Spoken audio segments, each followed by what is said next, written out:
This video is just going to be me showing you my Bible study process.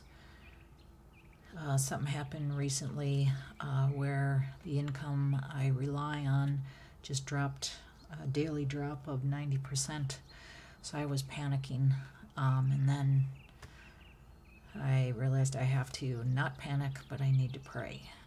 So how I study the Bible is I start out by listening to a sermon on YouTube or wherever, and I was listening to Brian Guerin. I don't know how to pronounce his last name. It's Guerin, and his sermon called, or message called, Valley of Blessing. 2 Chronicles 20 verse 9, it really comforted me because it says, we can cry out to you to save us, and you will hear us and rescue us. So I cried out. I said, Lord, please save me financially.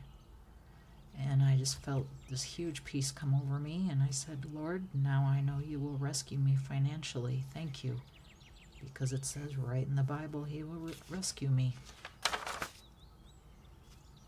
This is the amplified version of that verse. And at the end it says, you will hear us and save us. It was very comforting. So during the message, some thoughts started coming to me, so I turned the video off and started writing down my thoughts. That's typically what happens, and that's how I go into the Bible study part, because verses will pop into my head and then I'll look them up.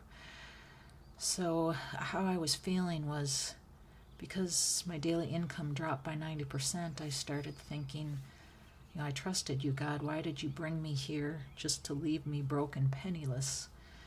I have no job, and now when I say no job, that's the business, the job I was doing is what dropped in income. So I felt like, well, now I don't have those previous jobs and businesses that I had before that I gave up to pursue this, that I was sure you were calling me to do. I would have been better off staying at the jobs and businesses I hated. I had to tape out some of the confidential names and stuff. But as I was complaining and saying that, I realized I sound exactly like the Israelites, where they said, you have brought us here to die. We would have been better off back in Egypt.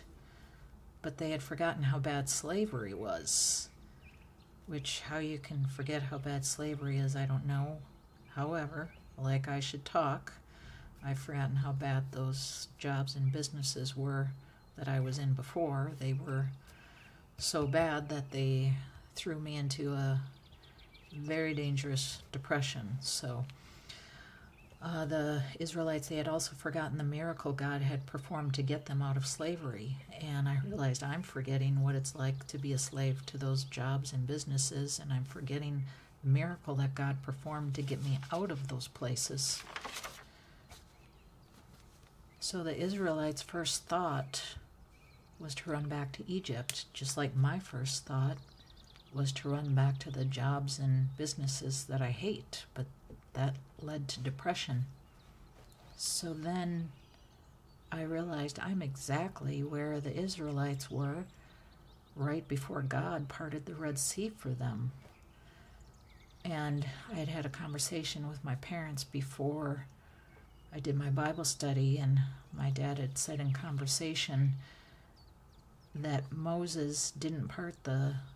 God did not use Moses to part the Red Sea until the Israelites started walking toward it. So I thought that was kind of ironic that would pop into my head, and my dad had just talked about that. If God can part an entire sea in an instant, which he can because he did, then he can make my art profitable. And I'm not talking about this channel, I'm talking about a different business I have that already has a following. So I felt like I'm at Migdal, I don't know how to pronounce it, but the fortified land, I think that's the name, the fortified land where the Israelites were before God parted the Red Sea for them. I also felt like I'm in the Valley of Blessing. That's where Jehoshaphat was in 2 Chronicles 20. before his blessing came. And here where it talks about when Pharaoh's army came after the Israelites saw it as death, which I would too if I had an entire army after me. But God is the one who actually made the army go after them because it was God's plan to destroy that army. And what the Israelites saw as death is actually what God was using to save them. So I thought, my income drop seems like death to me, but it actually could be what's going to save me, what will save me from my competitors. Because right now I'm competing in kids' videos where families have children and I don't have kids, so I can't compete in that area where, because the income dropped, now I virtually have nothing to lose, not much to lose. So I'm going to be able to, or motivated to follow God's path of cartoons and art. So now I'm going to be able to compete. I can compete with art and cartoons and creativity. I can't compete with people who have kids because I don't have kids. Yes, I could hire child actors, but then you get into child labor laws and hiring attorneys, and I don't have money for that right now. So God is leading me to start my cartoon brand overnight. I've been wanting to do this for a while, and I've just been hating the type of videos I've been having to create. Nothing wrong with them, nothing immoral, of course. It's just I just don't like doing them. It's a struggle. So then I realized this drop in income, maybe it's not a tragedy. Maybe it's my miracle.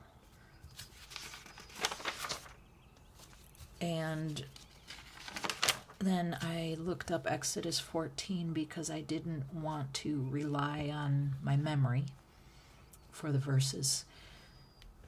And this, when I was writing this page of notes, I just felt so invigorated and so excited and at peace and so full of faith.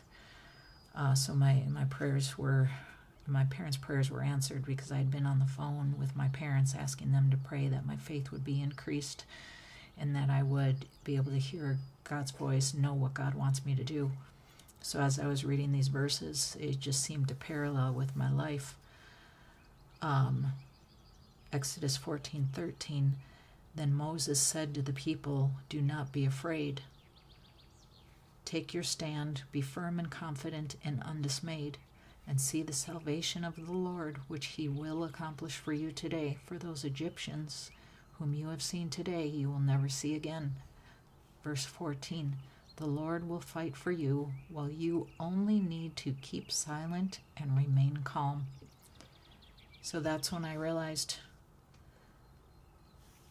don't be afraid. I need to stop fearing the revenue analytics that I see. Keep silent, remain calm, stop freaking out, stop worrying, stop panicking. Stand firm in making my art, my cartoon character videos. Don't worry, don't go back to making those old videos. And right here, the Lord will fight for you. God will provide my income from my art. I don't have to worry about how it's going to work, I just have to do it. So God will accomplish it for me. All I have to do is draw. I will see God's salvation. I will never see the problem again. So the Israelites, they saw their problem destroyed because they did what God told them. I will see God's financial salvation. I will never see financial problems again if I remain unafraid, if I stand firm and confident in art and undismayed by analytics, if I keep my mouth shut. In other words, stop complaining, stop saying negative things, and remain calm and just draw. Verse 15, the Lord said to Moses, why do you cry to me? Tell the sons of Israel to move forward toward the sea. So right here, move forward towards the sea. I felt like God is telling me to move forward toward what looks like a dead end. Move forward, because making money with art seems like a dead end. The whole starving artist thing. But I need to move forward and do what he told me to do and start drawing. Create and develop my cartoon characters. Once I start moving, aka drawing, God will open the door I'm supposed to walk through, and he will give me the details of what to do next. I love this part. Verse 16, as for you, lift up your staff and stretch out your hand over the sea and divide it, so that the sons of Israel may go through the middle of the sea on dry land. That just jumped out at me. On dry land, God will provide for me. He will pave the way. He will make it smooth.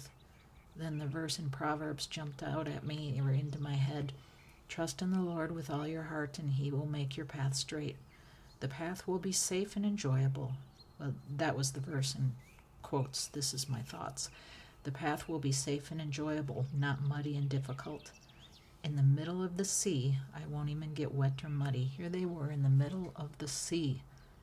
Not only did they not drown or die, they also were on dry land. They didn't get wet, they didn't get muddy. Verse 17, as for me, hear this. I will harden the hearts of the Egyptians, and they will go in the sea after them, and I will be glorified and honored through Pharaoh and all his army. God is going to be glorified through all of this. People will see via the analytics proof of what God did for me, and God will be glorified. That's the most exciting part. So this situation that I first saw as a tragedy, I'm having faith that it's actually my miracle, a miracle for me. God's about to part my Red Sea, and he's going to provide income for me through my art, doing something that I like. So I just need to keep trusting in him. In verse 30, the Lord saved Israel that day from the hand of the Egyptians, and Israel saw the Egyptians lying dead on the seashore.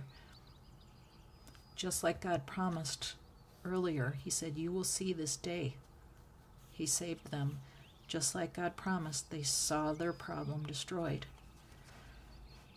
So I summarized, if I do what God tells me to do, which is don't be afraid, stand firm and confident in pursuing the art path, because that's what God has told me all my life to do. Don't be dismayed by analytics. In other words, don't pay attention to, most people don't make money in art. Just ignore that, because maybe that wasn't their calling. Do not turn back to the videos I made before. Keep my mouth shut. No negative talk, no complaining. Remain calm and draw. Then I will see my current problem destroyed, and God will be glorified. So the other reason I wanted to make this video too is to remind myself, because when in the future, when I look at analytics and other external signs that are telling me that I'm going to fail or this won't work, then I can go back to this and remind myself that this is what God told me. And it'll help me keep faith and remind me not to talk negative and not to complain. So if you're going through financial tragedy, just know that maybe there's a miracle that's about to come. I believe God is about to part my Red Sea, and God will part your Red Sea as well. So whatever you're going through, read Exodus 14, parallel it to your life, and God will help you. I hope this helped you, and thanks for watching. Subscribe if you would like to hear more Bible study videos, and thanks so much. Talk to you soon.